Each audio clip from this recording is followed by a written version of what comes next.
Welcome back, everybody. If you have never heard of Pleasant Plains, Arkansas, or Midland School Board member Clint McCance, you're about to. Mr. McCance took to his Facebook page last week to protest the idea of Spirit Day, a national day of remembrance for the gay and lesbian students who have recently been victims of bullying and in some cases committed suicide.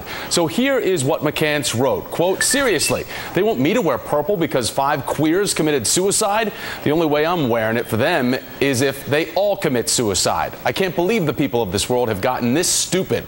We are honoring the fact that they sinned and killed themselves because of their sin. Really, people." Mr. McCance has since taken down his Facebook page, and the school district has taken down all the names of its board members. Max Brantley is the editor of the Arkansas Times, and he joins me live from Little Rock to talk about this. Max, you spoke to Clint McCance. Tell us how that conversation went and what you were able to ask and how he responded. I spoke to him briefly this morning. I reached him on his cell phone, and he was calm, surprisingly, given that he said he'd had several hundred phone calls, and I think he's getting a great deal of blowback from what he said, deservedly.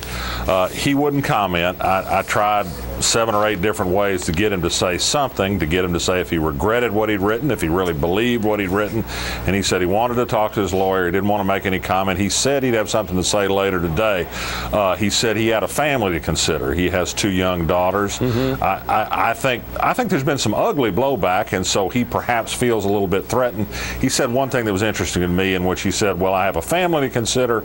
You know, there are millions of people that have family to consider with gay kids who worry about their safety in schools, and you got a school board member who doesn't sound he's very concerned about it. You know, Max, other postings on here talked about the fact that he does have a family and that he wouldn't even welcome his own kids in his home if they were to come home and reveal a sexual crisis or an identity crisis regarding their sexuality. But it's my understanding is, as you mentioned, the school right now is refusing to comment on this. Has it reached the levels of where they've gotten lawyers, and do you have the sense that they're circling the wagons before they want to respond? I mean, it would seem pretty common sense to a lot of people to respond to this as saying, you know what, this is not what we're going to tolerate when we're trying to talk to kids about not committing suicide, about not bullying each other, and yet we have a school board member that takes to Facebook and writes this. Well, old ways die hard, particularly in rural Arkansas, and I wouldn't be surprised if deep down there's not a great deal of that sort of Christian church-based, believe it or not, Christian church-based belief that homosexuality is wrong and should be suppressed. I can't believe at the same time there'd be many people who would endorse what Clint McCance said.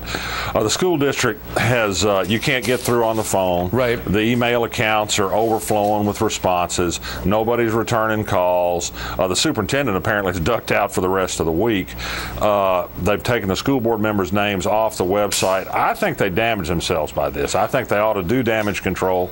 The state education department has already issued a statement saying they don't condone this point of view. I mean, clearly school needs to be a welcoming place. Just yesterday, the U.S. Education Department said that they were going to enforce rules that made sure that schools were not a hostile environment for gay kids. I think if you got a school board member who says he would actively run off gay kids, you've got a hostile environment for gay kids.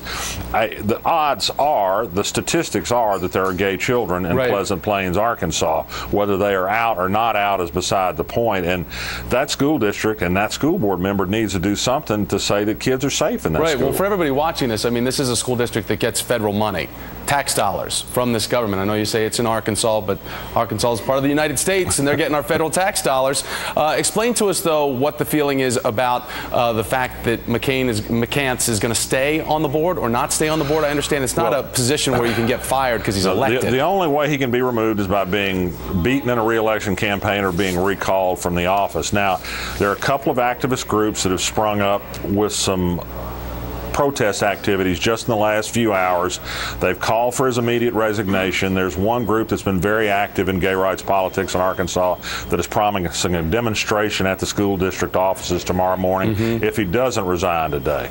I think that would be the best thing to put a quick end to this, but you know, as I say, people in certain positions are sometimes very reluctant to admit mistakes. Well, Max, we appreciate you coming on today and talking about the reporting that you're doing there. Max Brantley from the Arkansas Times. Sir, thanks so much. Sure.